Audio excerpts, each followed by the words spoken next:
একটা খবর, এটা বাংলাদেশের জন্য কিছুটা দুশ্চিন্তার। অজিত দোভালের সঙ্গে বৈঠক করেছেন সার্জিও গোর, যিনি কয়েকদিন আগে ঢাকা সফর করে গেলেন। তিনি হচ্ছেন ভারতে নিযুক্ত যুক্তরাষ্ট্রের হাই কমিশনার এবং একই সঙ্গে তিনি দক্ষিণ এবং মধ্য এশিয়া বিষয়ক যুক্তরাষ্ট্রের বিশেষ দূত, ট্রাম্পের বিশেষ দূত তিনি। তো তিনি অজিত দোভালের সঙ্গে একটা দীর্ঘ বৈঠক করছেন। বৈঠকের পর বলছেন যে বৈশ্বিক নিরাপত্তার জন্য যুক্তরাষ্ট্র ভারত অংশীদারত্ব অত্যন্ত গুরুত্বপূর্ণ।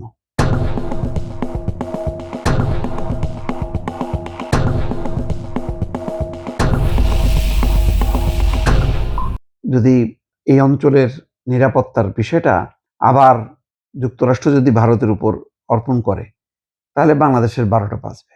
কারণ ভারত এই অঞ্চলে তার যে কূটনীতি, তার যে পররাষ্ট্রনীতি, সেইটা অত্যন্ত একপাক্ষিক।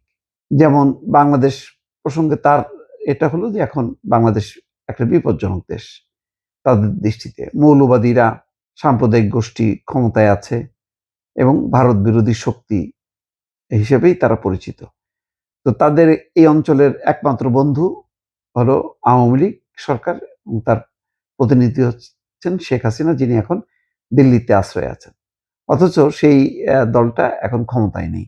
ক্ষমতায় না থাকার কারণে বর্তমান সরকারের সঙ্গে ৫ই আগস্টের পর থেকে একের পর এক বৈরী আচরণ করে চলেছে ভারত।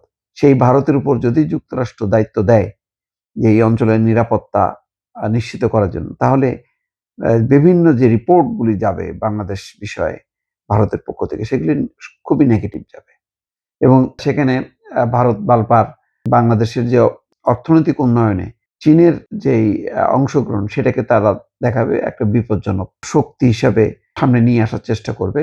নেতিবাচক সমস্ত দিকগুলোই নিয়ে আসার চেষ্টা করবে তারা।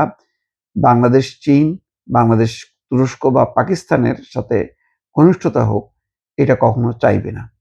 ফলে এই ক্ষেত্রে যুক্তরাষ্ট্রের প্রতিনিধি হিসেবে এই অঞ্চলে ভারতকে বিবেচনা করা বাংলাদেশের জন্য দুশ্চিন্তার বিষয়। এখানে বলা হচ্ছে ভারতের জাতীয় নিরাপত্তা উপদেষ্টা অজিত দোভালের সঙ্গে বৈঠক করেছেন দেশটিতে যুক্তরাষ্ট্রের রাষ্ট্রদূত সার্জিও গোর। মঙ্গলবার নয়াদিল্লিতে অনুষ্ঠিত এই বৈঠককে ফলপ্রসূ হিসেবে উল্লেখ করেছেন মার্কিন রাষ্ট্রদূত। অজিত দোভালের সঙ্গে বৈঠকের পর তিনি এক পোস্টে লিখেছেন, যুক্তরাষ্ট্র ভারতের কৌশলগত সহযোগিতা জোরদার করা নিয়ে আলোচনায় জাতীয় নিরাপত্তা উপদেষ্টা অজিত দোভালের সঙ্গে বৈঠকটি ফলপ্রসূ হলো। বৈশ্বিক নিরাপত্তা চ্যালেঞ্জগুলো মোকাবেলায় ভারতের সঙ্গে আমাদের ঘনিষ্ঠ অংশীদারত্ব অত্যন্ত গুরুত্বপূর্ণ। যুক্তরাষ্ট্র এবং ভারতের অভিন্ন অনেক লক্ষ্য রয়েছে এবং আমাদের সম্পৃক্ততা ক্রমান্বয়ে বাড়ছে।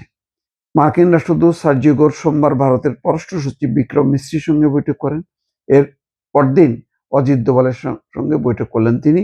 আজকে এই বৈঠক নিয়ে ভারতের পক্ষ থেকে বিস্তারিত কিছু জানানো হয়নি। যাক, এইটা এখন আঞ্চলিক যেই রাজনীতি, এটা নানাভাবে এখন মেরুকরণ ঘটবে।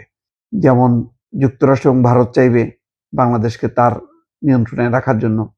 চীনও পাল্টা কৌশল হিসেবে বাংলাদেশের বিনিয়োগ অর্থনীতির সাথে এমনভাবে সম্পৃক্ত থাকবে যাতে তারা এই সম্পর্কটাকে দিয়ে ভারতকে এবং যুক্তরাষ্ট্রকে মোকাবেলা করতে পারে।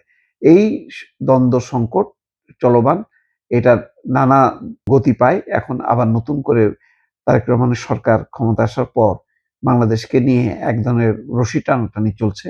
সেই রশি টানাটানি মাঝখানে বাংলাদেশ কতখানি ভারসাম্য বজায় রাখতে পারবে, সেটাই এখন বড় চ্যালেঞ্জ। দর্শক।